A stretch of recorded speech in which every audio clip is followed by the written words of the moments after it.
경전엔 길도 없고 깨달음도 없었더라. 한 잔의 물, 한 줌의 쌀이 곧 부처였고 나는 발바닥으로 그분을 만났더라. 바람이 논두렁을 따라 흘러가고 있었어요. 볕 좋은 오후였고 집신을 신고 걷던 아이는 짐승처럼 낡은 집마차를 밀고 있었죠. 수레 위엔 쌀이 아니었고 나무도 아니었어요. 그저 낡은 솥뚜껑 하나랑 깨진 두레박 그리고 종이부채 몇 장이 덜렁거리고 있었어요. 아이는 땀에 젖은 손으로 이마를 훔치며 중얼거리고 있었어요. 사람 이름이 쌀보다 무겁다더니 그의 이름은 해능이었고 아직은 아무것도 몰랐어요. 경전도 모르고 절집도 모르고 부처님 생일도 모르고 있었어요. 다만 어릴 적 어머니가 마지막으로 남긴 말 하나만을 붙잡고 살고 있었죠. 남을 위해 밥을 퍼주는 손이 가장 귀한 손이란다. 아버지는 목수였어요. 솥뚜껑을 손질하고 나무 다리미를 깎고 땔감을 쪼개 팔았어요. 그 바람에 해능도 자연스레 나무결을 잃을 줄 알았고 대패 쓰는 법도 익히고 있었죠. 하지만 쌀은 늘 부족했고 밥은 대개 옆집에서 얻어먹고 있었어요. 그날도 해능은 광주의 장터로 나가고 있었어요. 얼굴이 검게 그을린 소년이 어깨에 멍이 들도록 지게를 짊어진 채 마치 달리듯 걸어가고 있었죠. 장터는 북적거리고 있었어요. 지풀로 만든 모자 장수가 절세경전, 부적 하나로 붙여 직통이라며 외치고 있었죠. 사람들은 귀를 쫑긋 세우고 있었지만 해능은 한참을 쳐다보다 말았어요. 근데 저 글씨 거꾸로 썼잖아. 장수는 깜짝 놀라 글을 노려보았지만 아이는 아무렇지도 않게 두레박을 툭 내려놓았어요. 그리고 근처 국밥집의 장독대 옆에 조용히 앉았어요. 주막 주인은 그를 알아보고 밥 한 그릇을 내줬어요. 해능은 공손히 절하며 말했죠. 이 밥절 한 번에 이만큼 주시다니 장님 스님보다 나으시네요. 허허, 이놈 봐라. 내가 말한 그 스님 어젯밤 여기서 밥값도 안 내고 갔어. 그분 눈은 안 보이셔도 손은 빠르시네요. 두 사람은 깔깔 웃으며 밥을 나누고 있었어요. 장터 뒤편에선 노파 한 분이 땡볕에 쓰러져 있었고 해능은 남은 밥을 꾸깃꾸깃 천에 싸서 다가갔어요. 그는 아무 말 없이 밥을 노파 손에 쥐어주고 있었죠. 그 순간 노파가 중얼거렸어요. 너 이름이 뭐냐? 해능이에요. 근데 이름보다 쌀이 더 중요하죠. 노파는 눈을 감고 있었어요. 하지만 미세하게 입꼬리가 올라가고 있었죠. 그때였어요. 어디선가 종소리가 들려오고 있었어요. 절에서가 아니라 장터 우물가에서요. 사람들이 하나둘 고개를 들기 시작했어요. 그 소리를 듣고 눈을 감고 있던 노파도 마지막으로 입을 열었어요. 그 종, 너 때문에 울린다 잘 살아라, 능한 아이야. 그날 밤 해능은 아버지에게 물었어요.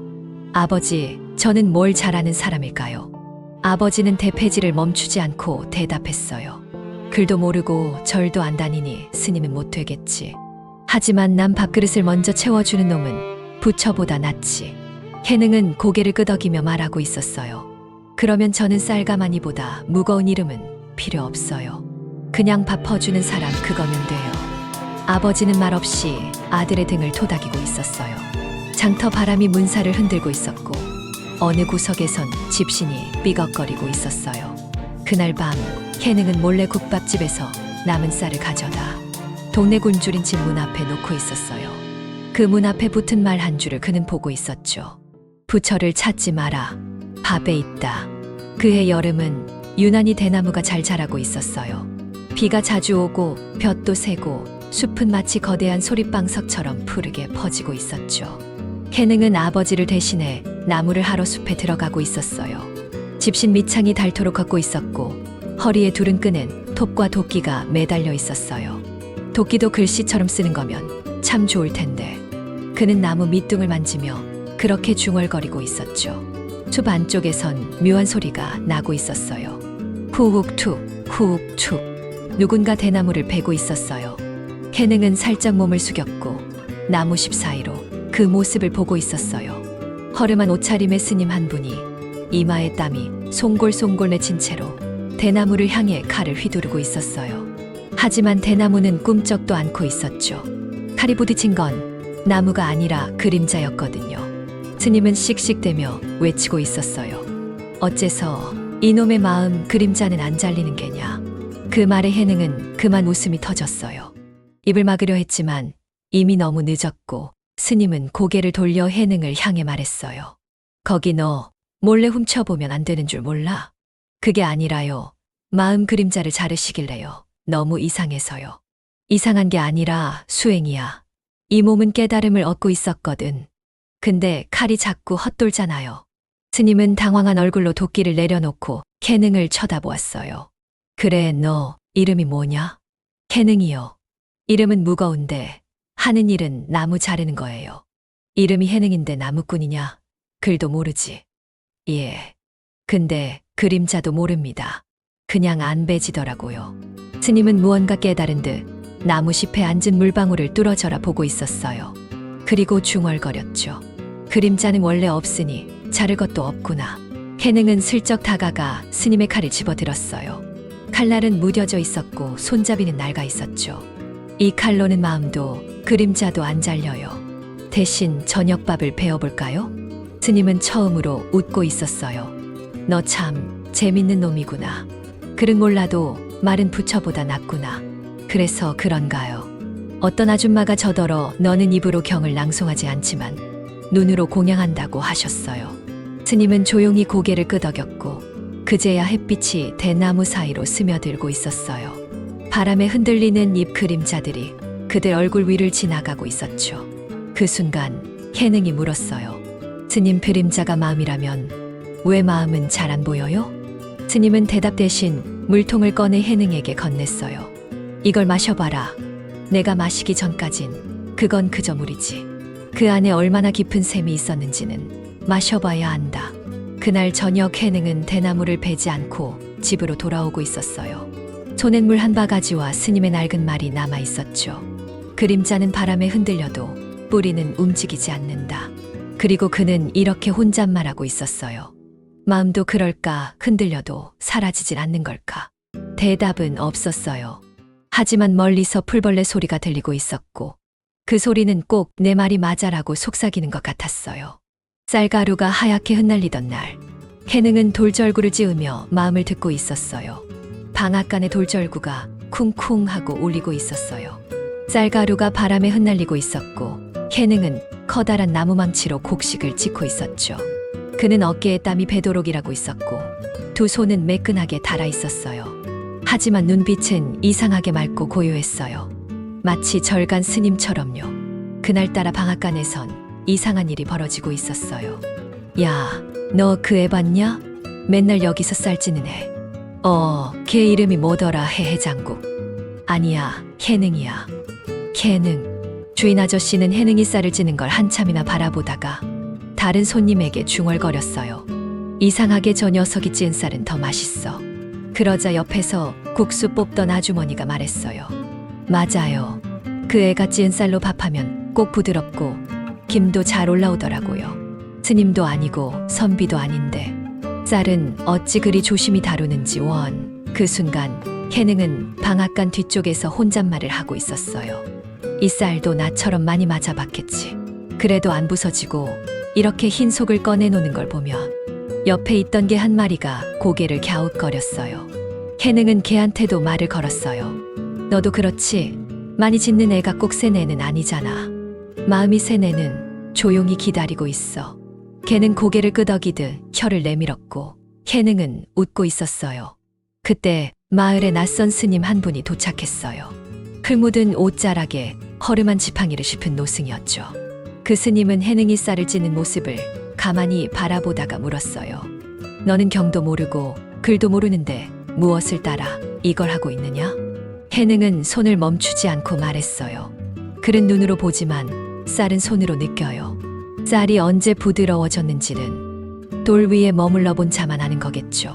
스님은 깜짝 놀라더니 망치를 빼앗아 스스로 찧어보았어요. 하지만 망치는 허둥댔고 쌀은 튀어나갔어요. 이거 은근히 어렵구나. 그렇죠. 쌀이 속을 보이려면 조급해선 안 돼요. 스님은 말없이 고개를 끄덕이더니 주머니에서 작은 쪽지를 하나 꺼내 해능에게 주었어요. 쪽지에는 단 4글자만 쓰여 있었어요. 우니에 우상, 무념무상. 해능은 고개를 갸웃하다가 물었어요. 이게 뭐예요? 밥 짓는 법이에요. 스님은 웃으며 대답했어요. 밥 짓는 법은 아닌데 부처 짓는 법이긴 하지. 해능은 그 말에 고개를 갸웃거리며 말했어요.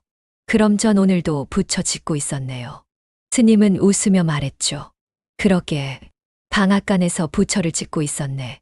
그날 저녁 해능은 쌀가루가 묻은 손을 씻으며 작게 중얼거리고 있었어요. 몸으로 한 일은 입으로 외운 말보다 오래 남는다. 방앗간 옆에선 돌절구가 아직도 혼자서 쿵쿵 울리고 있었어요. 아무도 치지 않았는데도 말이죠.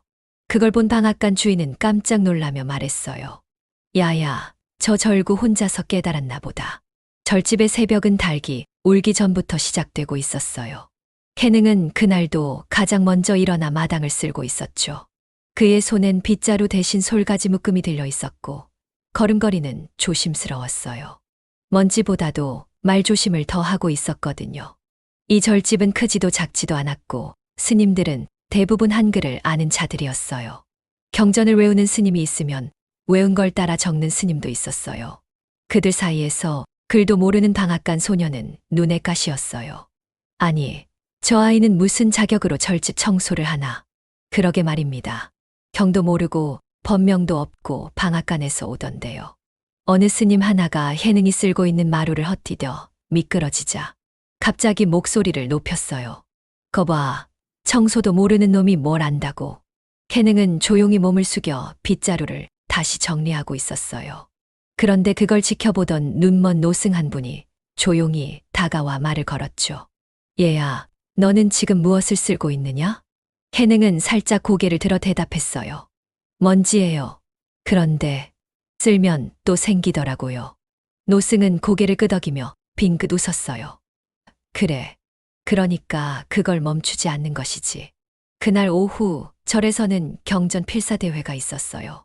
스님들은 붓을 들고 자리에 앉아 경전을 외우고 베껴 쓰고 있었죠. 하지만 해능은 혼자 마당 끝에서 소리풀 모으고 있었어요.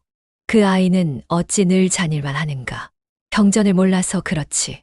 글자 없는 자는 도에 이를 수 없지. 그러자 눈먼 노승이 그 말을 듣고 조용히 웃으며 말했어요. 글자 없는 마음이 글보다 먼저지요. 모두가 갸우뚱하고 있었지만 노승은 더 말하지 않았어요.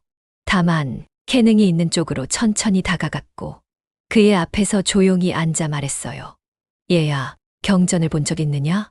해능은 소리풀 내려놓고 고개를 끄덕였어요. 어제 바람에 날려 떨어진 종이 조각을 주워봤어요.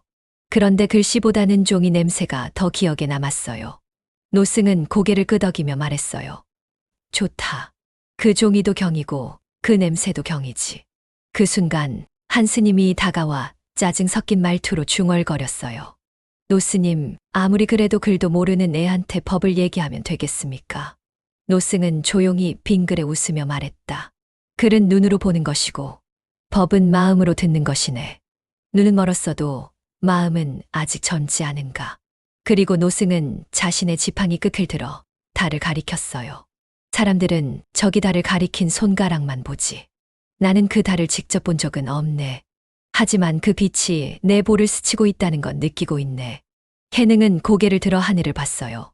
마침 달이 희미하게 낮은 구름 사이로 보이고 있었어요. 그는 작게 중얼거렸어요. 눈은 멀어도 마음으론 보이네요. 그날 밤 해능은 절 뒷마당에 앉아 다 벗겨진 솔가지 하나를 손에 쥐고 있었어요. 그 솔가지는 더 이상 청소는 못하지만 그 안에 담긴 시간은 고스란히 살아 있었죠. 그는 혼잣말을 하며 눈을 감고 있었어요. 달빛은 아무 말도 없는데 우린 왜 이리 떠드는 걸까? 햇살이 산등성이를 타고 넘어가고 있었어요. 절 뒷마당에는 늦여름의 바람이 느리게 불고 있었고 우물가 주변에는 이끼 낀 돌이 조용히 젖어가고 있었죠. 그날도 해능은 물동이를 이고 절 안팎을 오가고 있었어요. 세수할 물, 밥 지을 물, 화분에 줄 물. 한 통 가득이면 3번은 오르락내리락 해야 했어요. 누가 시킨 것도 아니었어요. 그저 해야 할 일처럼 몸이 먼저 움직이고 있었죠. 그 애는 글도 못 읽으면서 왜 절에서 안 나가냐. 그러게 말입니다. 물 깃는 것만으로는 도를 얻지 못하지 않습니까? 스님들의 말이 돌담 너머로 흘러오고 있었지만 해능은 들은 척도 하지 않았어요. 대신 두 손으로 물동이를 받쳐들고 천천히 계단을 오르고 있었어요. 그의 등엔 쌀가루 묻은 자루가 하나 더 얹혀 있었죠. 아침에 방앗간에서 가져온 나눔용 식량이었어요. 그때 절 마당 한복판에서 스님 한 분이 큰 소리로 외치고 있었어요.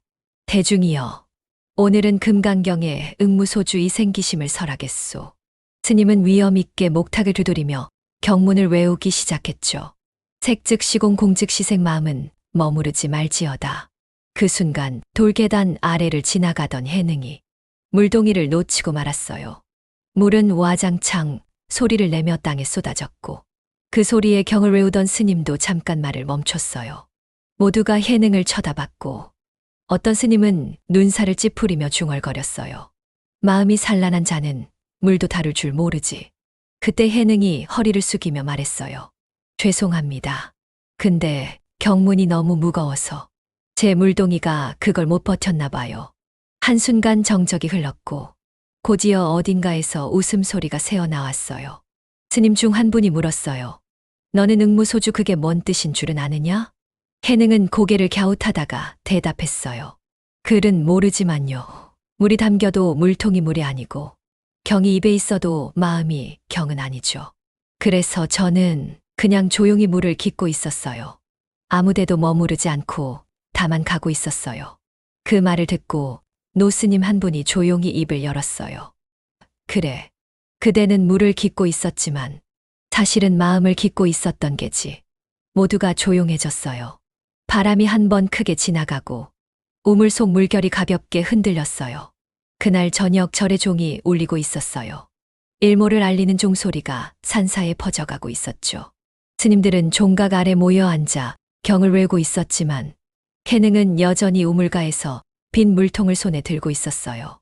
그는 조용히 중얼거렸어요. 나는 지금 이 물동이를 머무르지 않게 두고 있는 거예요. 마음도 그렇게 흘러야죠. 그 말 뒤 우물 옆 풀숲에서 개구리 한 마리가 깡 하고 울었고 그 소리에 해능은 웃고 있었어요. 그날 절집 지붕 위에는 햇살보다 더 뜨거운 기와장들이 쌓여 있었어요. 해능은 맨발로 지붕에 올라 깨진 기와장을 하나씩 들어옮기고 있었죠. 머리에는 헝겊을 동여매고 있었고 손바닥에는 물집이 잡혀 있었어요. 하지만 그는 한 장 한 장 마치 살아있는 생명체 다루듯 기와를 손질하고 있었어요. 야야, 기와장은 그렇게 던지면 안 돼. 네, 미안합니다. 그건 부처님 지붕 위에 올라가는 거잖니. 절수리하는 목수 아저씨가 해능에게 다그치고 있었어요. 그러고는 툭 자기 옆에 앉으라며 말했죠. 그런데 넌 스님도 아닌데 왜 이렇게 고생을 사서 해?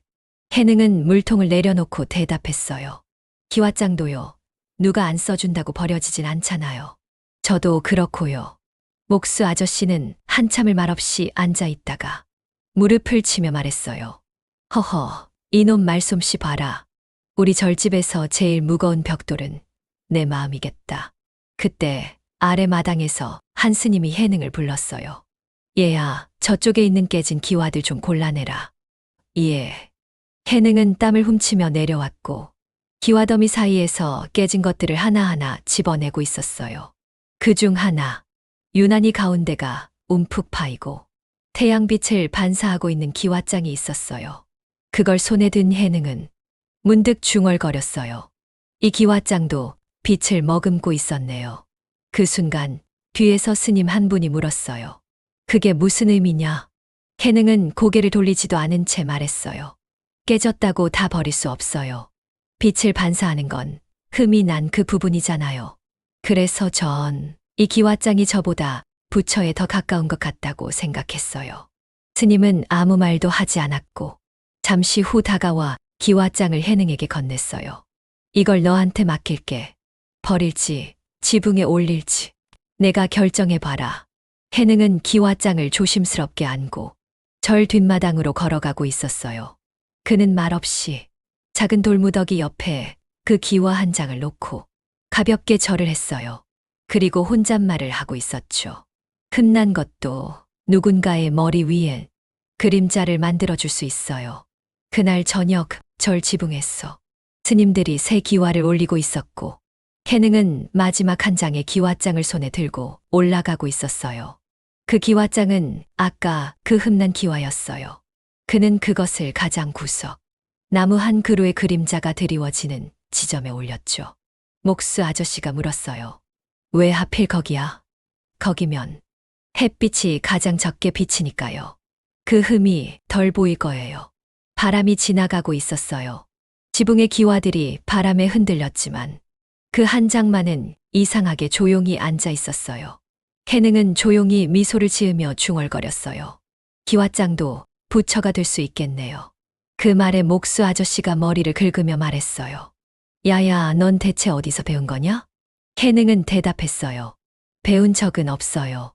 그냥 맨날 부서진 걸 만지다 보니까요. 그날 새벽 절 안곡식 창고에서 작은 인기척이 들리고 있었어요. 조용히 문을 여는 소리, 발 뒤꿈치를 세우고 걷는 발자국, 그리고 부스럭부스럭 쌀푸대로 무언가를 담는 소리.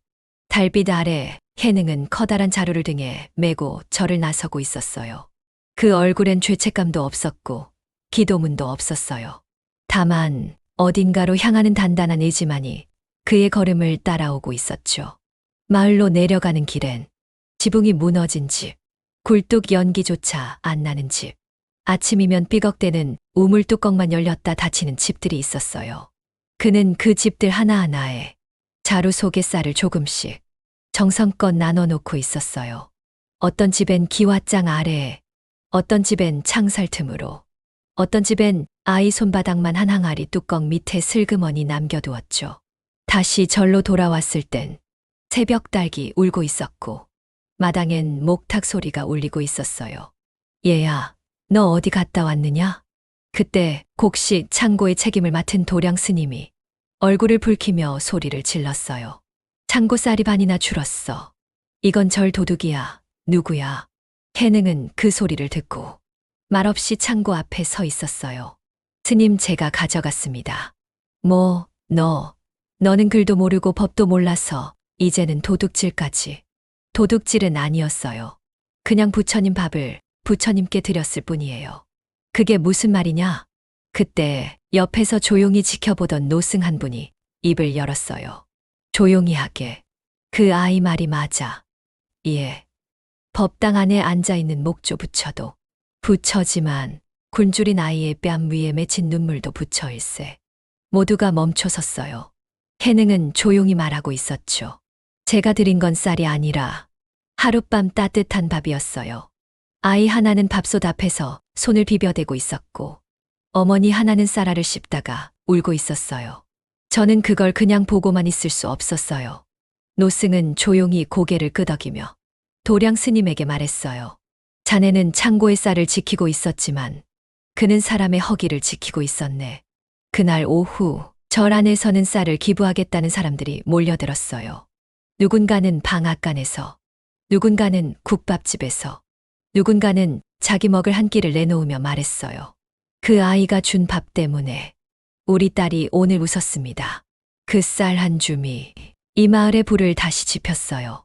저녁 공양 시간, 캐능은 절 뒷마당에서 혼자 밥을 먹고 있었어요. 작은 뚝배기에 고슬고슬한 밥 한 그릇. 그는 그 밥을 두 손으로 감싸며 중얼거렸어요. 배고픈 자가 밥을 받는 것도 공양이지만 밥을 주며 마음을 담는 것도 공양이에요. 그 말에 옆에 앉아있던 늙은 강아지가 꼬리를 살랑살랑 흔들었고 캐능은 그 밥 한 숟갈을 조심스레 나눠주었어요. 그날 밤 절에는 처음으로 눈이 내리고 있었어요. 느리게 조용히 아무 소리도 없이 하얀 눈이 지붕과 마당 위에 쌓여가고 있었죠. 모든 스님이 법당 안에 모여 있었어요. 스승 스님께서 겨울 버버바위를 내리시겠다는 소식에 촛불을 들고 하나둘 모여 앉았죠. 기대, 긴장, 경건한 침묵이 법당 안에 흐르고 있었어요. 그때 법단 위 스승 스님은 입을 열지 않았어요. 아무 말 없이 그저 탁자 위에 놓인 유리 물컵을 천천히 들어 올렸어요. 모두가 그걸 지켜보고 있었어요. 물은 맑고 고요했어요. 컵 속엔 작은 공기방울 하나가 천천히 위로 올라가고 있었죠. 스승은 그것을 잠시 들고 있다가 다시 내려놓고는 말없이 퇴장했어요. 침묵. 스님들은 어리둥절했어요. 이게 버버인가? 무슨 뜻이야? 말이 없잖아. 그때 뒷자리에서 해능이 조용히 일어났어요. 그는 아무 말도 없이 자신의 앞에 있던 찻잔을 들었어요. 그리고 그것을 조용히 마당 쪽 창문을 향해 들어 올렸어요. 모두가 그를 바라봤어요. 그 눈빛은 물보다 더 맑았고 그 표정은 바람보다 더 고요했죠. 해능은 찻잔을 든 채 아주 작게 중얼거렸어요. 말은 때로는 물을 흐리게 합니다. 이 물처럼 가만히 있으면 그 안에 비친 내 얼굴을 볼 수 있어요. 잠시 정적이 흘렀고 누군가 숨을 삼키는 소리가 들렸어요.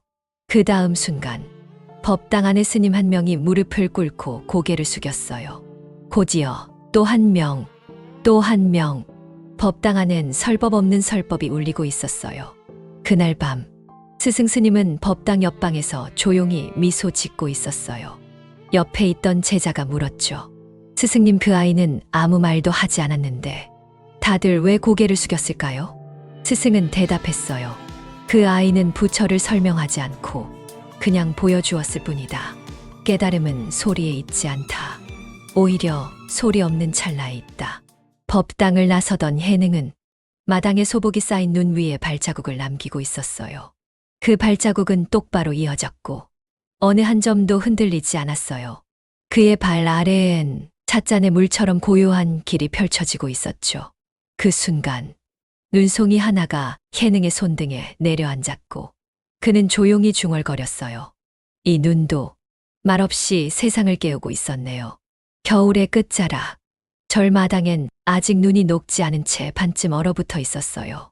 그날은 절에서 가장 중요한 행사인 경전필사대회가 열리는 날이었죠. 스님들은 정좌한 채 붓을 쥐고 정성껏 경을 쓰고 있었어요. 물은 마음이란 머무름이 없어야 하며 반야심경관자재보살, 행심반야바라밀다. 경이 뿌듯하게 펼쳐지고 있었고 경전 낭송 소리는 바람 대신 절 안을 채우고 있었어요. 해능은 구석에서 마당을 쓸고 있었어요. 자기에게는 붓도 경전도 탁자도 없었기 때문이에요. 누구도 그에게 말 걸지 않았고 어떤 스님은 고개를 돌려 쓴 웃음을 짓기도 했어요. 저 아이는 대회에 참가할 자격도 없지. 경도 모르고 글도 모르니 뭐가 되겠어. 하지만 스승 스님은 말없이 그 모습을 지켜보고 있었어요. 눈길이 머무른 곳은 경전이 아니라 신발 자국이 가득한 마당이었죠. 모든 스님이 자신의 작품을 제출한 후 스승은 조용히 말했어요. 오늘은 이 절에 가장 깊은 경을 쓴 사람을 찾아보겠네. 책이 아닌 삶에 써진 경을 보여준 자가 있다면 나오게. 스님들은 서로를 바라보았고 누구도 선뜻 나서지 못했어요. 그때 해능이 조용히 앞으로 걸어 나왔어요. 그의 손에는 펼쳐진 종이도 붓도 없었어요. 대신 그는 자신의 신발을 벗었어요. 모두가 놀라 해능의 발을 바라봤어요. 그 발바닥엔 진흙과 먼지, 깨진 얼음 조각들, 마당의 자국들이 고스란히 남아 있었죠. 그리고 그가 입을 열었어요. 저는 그를 몰라 종이에 쓸 수 없었습니다. 하지만 매일 아침 저 발바닥으로 쌀을 나르고 물을 깃고 마당을 쓸며 경을 걷고 있었어요. 경전은 종이에만 있는 게 아니고 때로는 신발 밑에도 적히는 것 같습니다. 스승 스님은 조용히 웃었고 말없이 자신의 신발을 벗어 해능 옆에 놓았어요. 그래, 부처님도 발로 걸으셨지. 붓으로만 남기지 않으셨네. 그러자 몇몇 스님들도 신발을 벗기 시작했어요. 누군가는 그 바닥에 묻은 흙을 보며 말없이 고개를 숙였죠. 그건 침묵의 설법이었고 가장 인간적인 경문이었어요. 그날 저녁, 해능은 마당을 걸으며 혼잣말을 하고 있었어요. 글자는 먹으로 쓰지만 마음은 발자국으로 써야 하는 것 같아요. 그때 스승이 다가와 물었어요. 그럼 넌 어떤 경을 가장 좋아하느냐? 해능은 빙긋 웃으며 대답했어요. 돌계단에 쌓인 먼지요. 매일 쓸어도 생기는 걸 보면 경은 끝이 없고 닦는 마음도 끝이 없거든요. 그날 밤 눈이 다시 내리고 있었고 절의 마당엔 하얀 눈 위로 발자국이 하나씩 새겨지고 있었어요. 그 발자국은 어떤 경전보다 조용하고 어떤 설법보다 분명한 가르침이었어요. 그날 아침, 절에는 종이 울리지 않았어요. 목탁도 멈췄고 경전 낭송도 들리지 않았죠. 마당에는 늦겨울의 바람만이 불고 있었고 스님들은 어쩐지 모두 조용했어요. 그 조용함 속에서 한 소년아니 이제는 한 수행자가 짐 없이 집신 하나만 신은 채 절의 문을 나서고 있었어요. 어디로 가느냐? 스승 스님이 마지막으로 물었어요. 해능은 멈춰 서서 뒤돌아보지 않은 채 말했어요. 바람이 가는 곳으로요.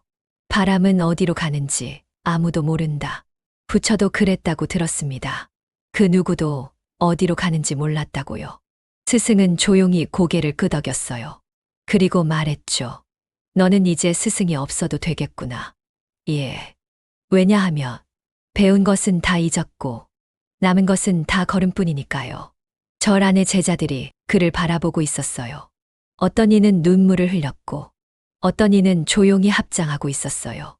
해능은 작게 웃으며 한마디 더 했죠. 이제는 배운 걸 멈추고 그냥 살아보려고요. 살아있는 것이 부처라면 저는 지금 한참 부처 중입니다. 그가 산길로 들어섰을 때 바람이 불기 시작했어요. 소나무 가지가 흔들리고 말라붙은 소립들이 길 위로 쓸려 내려왔어요. 그 소리는 목탁보다 더 깊었고 경전보다 더 선명했어요. 타라락 사사사 그 안에 뭔가 있었어요. 누군가는 말했죠. 부처가 떠나는 소리였다고. 산을 내려가는 동안 해능은 멈추지 않았어요. 누가 말도 걸지 않았고 그도 누구에게 설명하지 않았어요. 다만 한 아이가 해능을 멀리서 보고 물었어요. 거기 누구세요? 해능은 대답하지 않았어요. 대신 주머니에서 조그만 나무 조각 하나를 꺼내 아이에게 건넸어요. 그 조각엔 아무것도 쓰여 있지 않았어요.